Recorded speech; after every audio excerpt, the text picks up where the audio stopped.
yaada ergama lubbuu baraarsuu jedhu isa warra dubbii Waaqayyoo dhiisanii irraa kaatan deebisuu jedhamee kaa'ame irratti boordiin hojii raawwachiiftuu inni 62ffaa maree gochuu isaarraan kan hafe murtoon tokkoyyuu akka hin murtaa'in boordiin kun mirkaneessee jira.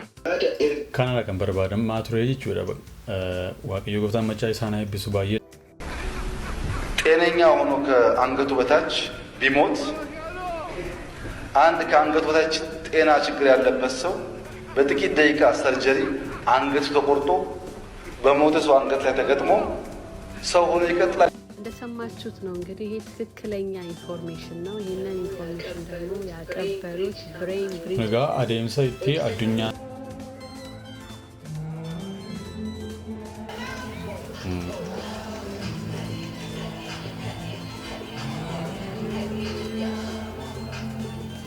Kun dola nafladda Kamala Harris geessa jirtudha. Konsortiidhaan kan qindaa'e.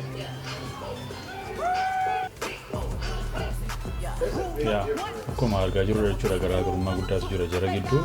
Egaa keessumaatii namoonni achi jirtanii kiristaana kan taatanii mirga filachuu qabdanii mirga keessa kan jiraachaa jirtan jechuudha. Wanta isin gootanii Shalom qulqulloota akkam jirtu annagaa gooti galata Waaqayyoo ku YouTube channel Boonsaa Addisuu gooteeti haaraa yoo taatan subscribe gochuudha maatii keenyatti dabalama viidiyoowwan nuti yeroo yerootti gadhiisnu dafanii akka isin gaanii mallattoo bilii banaa gochuu hin dagatinaa anas viidiyoo reakshinii kan biraatiin deebinee dhufnee jirra hordoftoota keenya jaallatamoo viidiyoo reakshinii irraa keenya keessatti filannoo Ameerikaatti ta'aa jiruu fi wantoota waldaa kiristaanaa wajjin wal qabatee adeemaa jiruu fi Wallaan kiristaanaa filannoo Ameerikaa keessatti akkaataa kamiin akka isheen hirmaachaa jirtu gabaabseen bifa macaafni qulqulluun nu hubachiisuu danda'uun isinitti hima. Taansee immoo viidiyoowwan garaagaraa barsiisotaan bashannansiisaan isinitti himna akkasumas muummeen ministeera biyya Itoophiyaa Dr. Abiy Ahmed information yookaan odeeffannoo haaraa waa'ee 666 haala adeemsa isaanii fi New World Order irratti adeemsifamaa jiruu fi Parlamaan Engadaaraati akkaataa isaaniitti ifa godhan gabaabsanii isinitti hima. Haga xumura sagantaa keenyaatti waliin turaan affeerraa keenya jaallati. Yeroo darbe akkuma beekamu gaaffii macaafa qulqulluu isin gaafannee turre gaaffichis gargaaraan raajii Eeliyaas eenyudha kan jedhu ture baay'een keessan deebisanii tulfaadhaa galatoomaa deebiin isaas Eelsaayidha. Har'as gaaffii kan biraa isiniif dhiyeessinaa isaas haga xumura gaaffii kan biraa dhiyeessinaa gaaffii kanas gaaffichis akkas jedha. Macaafa qulqulluu keessatti abbaa amantii jedhamuudhaan kan beekamu eenyudha? Gaaffii isaan irra deebi'a. Macaafa qulqulluu keessatti abbaa amantii jedhamuudhaan kan beekamu eenyudha? Luqisii har'aatiin immoo mul'ata Yohaannis boqonnaa 22 lakkoofsa 12 kaaseen isin dubbisaa akkas jedha. Inni dhufu sun kunoo ani dafee nan dhufaa gatii isaa ani adduma addaan akka hojii isaatti namaaf kennuus fidee nan dhufa. Ani alfaadha omeegaadha isa duraati isa booddeeti. Jalqabaatii isa dhumaatis jedhe warri uffata isaanii miiccatan haa gammadan isaan muka jireenya namaaf kennu bira ga'uudhaaf aboo qabu karra sanaanis mandirichatti ol hin galu garuu warri akka saree waan hundumaa xureessan warri qoricha namatti godhan warri halaleen warri gumaa warri waaqayyoolii tolfaman waaqessan warri wanta sobaa jaallatan warri hojjetanis hundinuu alatti inafu jedha. Galanni Waaqayyoo gooftaa macaatiif haa ta'u. Yesuus Kiristoos deebi'ee dhufa. Yesuus Kiristoos deebi'ee dhufa. Yesuus Kiristoos deebi'ee dhufa. Yesuus Kiristoos deebi'ee dhufa. Galanni Waaqayyoof haa ta'u. Galanni Waaqayyoof haa ta'u. Galanni Waaqayyoof haa ta'u. Galanni Waaqayyoof haa ta'u. Warri qulqulloonni baga gammaddan warri Yesuus Kiristoos qaamtanii jiraattan baga gammaddan baga gammaddan baga gammaddan ati baga gammadde Kiristoos qaamtee jiraachaa kan jirtu ati baga gammadde sababiin isaa lakkoofsa 14 irratti akkas jedha warri uffata isaanii miiccatan ati uffata kee kan miiccatte Kiristoos qaamtee jiraachaa kan jirtu warri uffata isaanii miiccatan haa gammadan isaan muka jireenya namaaf kennu bira ga'uudhaaf aboo qabu karra sanaanis mandirichatti ol hin galu jedha. Ati Kiristoos qaamtee jiraachaa kan jirtu uffata kee miiccattee qulqullooftee Yesuus Kiristoos qaamtee jireenya kee eeggachaa kan jirtu baga gammadde ati karra sanaanii iddoo ol galamu sanatti ol hin galta. Galanni Waaqayyoo gooftaa macaatiif haa ta'u. Maal jedha jalqaba irratti kunoo ani dafee nan dhufaa jedha. Inni dhufu sun yeroo dubbatu maal jedha ani kunoo dafee nan dhufaa. Yesuus Kiristoos dafee ni dhufa. Eenyutu Yesuus Kiristoos dafee nan dhufaa jedha. Gatii keenyas adduma iddaan nuuf kennuudhaaf jira jechuudha. eenyudha inni alfaadha. Eenyutu Yesuus Kiristoos alfaadha. Inni oomeegaadha. Isa duraati isa booddeeti. Isa jalqabaati isa dhumaatis. Kanaafiyyuu inni warra uffata isaanii miiccatan dhufee fuudhuudhaa fi ani nan dhufaa jechaa jira. Galanni Waaqayyoo Gooftaa Maccaatiif haa ta'u. Galanni Yesuus Kiristoosiif haa ta'u. Galanni Yesuus Kiristoosiif haa ta'u. Galanni Yesuus Kiristoosiif haa ta'u.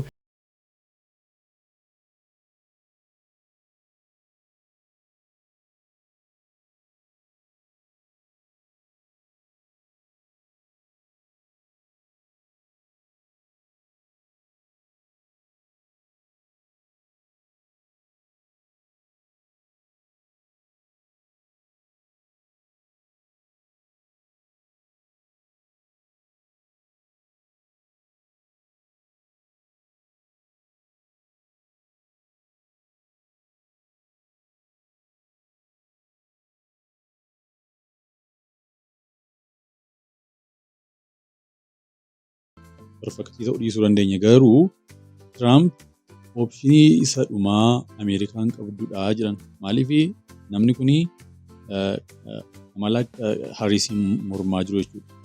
Mormaa jiru Kamala Harrisiin mormaa jiru jechuudha. Sababii mormaniifis qabu. Kanaaf Doonaald Tiraamp Ameerikaa bulchuu qabaa jechaa jiru. Kadhannaa kootisii jedhaniiru jechuudha. Kun immoo sababii qaba jechuudha. But this is not from me. This is from the Lord.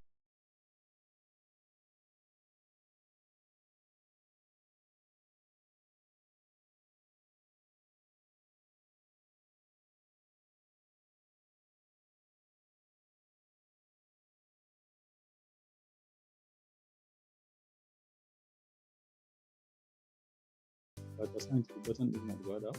Dhimmichi dhimma Waaqayyoo wajjin wal qabatudha. Dhimma Wangeelaa wajjin wal qabatudha. Dhimma Kiristaanummaa wajjin wal qabatudha jechuudha.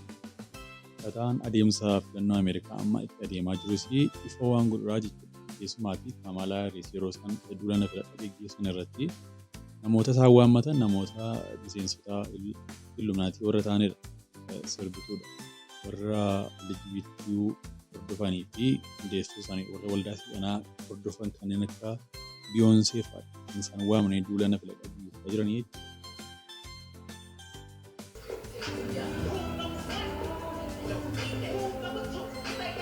Garaagarummaan jiru ni mul'ata jechuudha.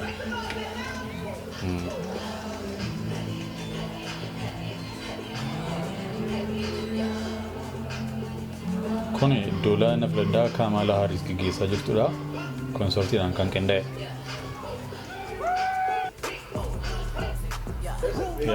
Akkuma argaa jirru jechuudha garaagarummaa guddaatu jira jara gidduu. Egaa keessumaatii namoonni achi jirtan kiristaana kan taatanii mirga filachuu qabdanii Ameerikaa keessa kan jiraachaa jirtan jechuudha. Wanta isin gootanii addunyaa irratti dhiibbaa ni uumaa jechuudha. Filannoo nama tokko isin bakka buutanii laattan waldaa kiristaanaa irratti dhiibbaa ni uuma. Macaafa qulqulluu irratti dhiibbaa ni uuma. Egeree ijoollee keessanii fi egeree ijoollee keenyaaf isa booriitii fi dhiibbaa ni uumaa jechuudha. Kanaaf itti yaaduun irra jiraata. ወደፊት ምን ማድረግ እንዳሰቡ እንዳቀዱ ለሚመጣው የዓለም ስርዓት እኔ በጣም ብዙ ኖቶች ይዣለሁና ሰሞኑን አንዳንድ ቪዲዮዎች ቫይራል ወጥተዋል። ግን ሰው የገባል መሰለኝ በጣም እሱ እየሳቀ እያሾፈ ምናምን ነው። ግን ለኛ ይሄ በጣም ጥሩ መረጃ ነው። ለነቃ ማህበረሰብ በጣም ጥሩ መረጃ ነው። መንቃት አለብን። ያንዳንዱን ቃሉን እየወሰድን ምን ለማለት ፈልጎ ነው የሚለውን ነገር መመርመር አለብን እላለሁ። እስቲ ይሄንን እንስማ። ጤነኛ ሆኖ ከአንገቱ በታች ቢሞት አንድ ከአንገቱ በታች ጤና ችግር ያለበት ሰው በጥቂት ደቂቃ ሰርጀሪ አንገቱ ተቆርጦ በሞተ ሰው አንገት ላይ ተገጥሞ ሰው ሆኖ ይቀጥላል። እንደሰማችሁት ነው እንግዲህ ይሄ ትክክለኛ ኢንፎርሜሽን ነው። ይሄንን ኢንፎርሜሽን ደግሞ ያቀበሉት ብሬን ብሪጅ ነጋ አዴምሳ ኢቲ አዱኛኒ ሀላ ወልጥታቴ ኢቲ አዴማ ጅርቱዳ ኩኒ ከንሳኒ ዱበታን ጀቹዳ ኩኒ ኤጋ ሁበኖ ባየኑ በርባችሱዳ ጀቹዳ አካት ጋራ ኢቲ ቢጂ ላፋ አዴማ ጅርቱዳ ከንሳኒ ኑ ሁበቺሳ ጅራን ጀቹዳ ባየ ወንታ ኑ ሁበቺሱዳ እንደውዳ ኤጋ ይኩን sagaleen waaqayyoo yeroo dubbatu mul'ata Yohaannis boqonnaa 14 lakkoofsa 12 irratti yeroo dubbatu akkas jedha. Kana keessatti obsaan danda'uun warra waaqayyoof qulqullaa'anii abboommii waaqayyoo eeganii Yesuusitti amanuu isaanii jabeessanii hin barbaadama jedha. Kana keessatti obsaan danda'uun warra waaqayyoof qulqullaa'anii abboommii waaqayyoo eeganii Yesuusitti amanuu isaanii jabeessanii hin barbaadama jechuudha. Kanaaf haga dhumaatti adeemuudhaaf jabeeffannee waaqayyootti qabamne jiraachuun nurra jiraata jechuudha. Waaqayyo gooftaan maccaa hundumaa keenya gargaaru. Boordiin hojii raawwachiiftuu waldaa kiristaanaa warra wangeela makaanii Yesuus Itoophiyaa isa ariifachiisaa 26ffaa irratti dheengaddaa haala yeroo ilaalchisee murtoo namatti tolii fi murtoo amantoota hedduu gammachiisee murtoo isaanii dabarsanii yeroo jechuudha. Tokkoffaa waldaan kiristaanaa warra wangeelaa makaanii Yesuus macaafni qulqulluun kakuu moofaa fi kakuu haaraan burqaa dogoggora hin qabne ta'uusaa amantee fudhachuudhaan kan hin geddaramnee fi kan hin fooyyofne ta'uusaa barsiifti. Waldittiin hundee kana fudhachuudhaan jaarraa 19ffaatii kaaftee biyya Itoophiyaa fi biyyoota garaagaraa keessatti amantoota ishee fi tajaajiltoota ishee bobbaaftee guutummaa namaa tajaajiluudhaaf ergama waaqayyoo biraa itti kenname ba'aa jirti. Amma Kiristoos deebi'ee dhufuttis jabaattee itti ni fufti. Murtoo lammaffaa hundee amantii ishee irraa kan burqan barsiisa ishee seera ittiin bulmaata ishee amaleeffannaa fi duudhaa ishee hundeeffachuudhaan waaqayyo akka bifa isaa fi fakkeenya isaatti nama dhiiraa fi dubartii godhee uumuusaa akka waaqayyo dhiira uumamaa tokkoo fi dubartii uumamaa tokko gidduutti gaa'ela dhaabee fi horanii lafa akka guutaniif isaan eebbise amantii isheetiin hin mirkaneessiti, hin barsiifti, hin eegdisi. Murtoo sadaffaa tajaajila ishee isa yeroodhaa gara yerootti guddachaa ballachaa adeemu sirnaa fi duudhaawwan ishee eeguudhaan wangeela Kiristoos biyya keessaa fi biyyoota garaagaraatti lallabuudhaan mootummaa waaqayyoo bal'isuu keessatti jabaattee hirmaachuudhaaf waamamuu ishee waan amantuuf karoora wangeela bal'isuu fi hojii ishee hojjechuu jabaattee itti ni fufti. Murtoo afuraffaa haala amantii ishee fi ergama ishee kanaan mormanii fi waldoota kiristaanaa warra akeeka macaafa qulqulluutiin faallaa deemanii wajjin akka qaamotni olaanoon waldittii kaawunsilii waldittii isa 6ffaa 7ffaa 8ffaa fi yaa'ii waldittii isa 19ffaa fi 21ffaan murteessanitti utuu irraa hin hirratin yookaan utuu ittiin dabalamiin walitti dhufeenya ishee isa gargar cite cimsitee mirkaneessuudhaan itti ni fufti. Murtoo shanaffaa yaada ergama lubbuu baraarsuu jedhu isa warra dubbii waaqayyoo dhiisanii irraa kaatan deebisuu jedhamee kaa'ame irratti boordiin hojii raawwachiiftuu inni 62ffaa maree gochuu isaarraan kan hafe murtoon tokkoyyuu akka hin murtaa'in boordiin kun mirkaneessee jira. Kanarraa kan barbaadamaa ture jechuudha. Waaqayyo gooftaan maccaa isaan eebbisu baay'ee nama gammachiisa. Hooggantoonni keenya murtoo akkasii waldaa kiristaanaa fi amantoota yaada isaanii hordoftanii akkasitti cichoominaan hordofuun keessaan baay'ee kan isin dinqisiifatamuun maludha jechuudha.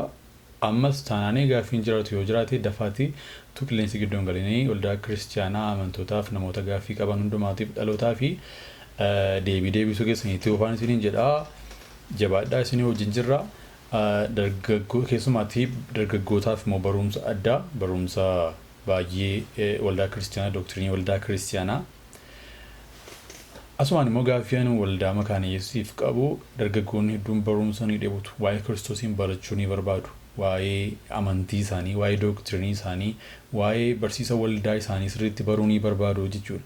Kanaaf iyyuu kana itti yaaddanii keessumaatti barumsa warri waa'ee misiyoonii fi ergama wangeelaa qindeessanii waldoota kamirratti iyyuu namoota leenjii kana leenjisuu danda'an dargaggoota barsiisuu danda'anii fi dargaggoota ol deemoo jajjabeessuu kan danda'an barsiisaa soolaawwan 5 dargaggoonni baay'een gaaffii itti qabaatanii itti qophooftanii barsiisuu isinirra jiraata jechuudha.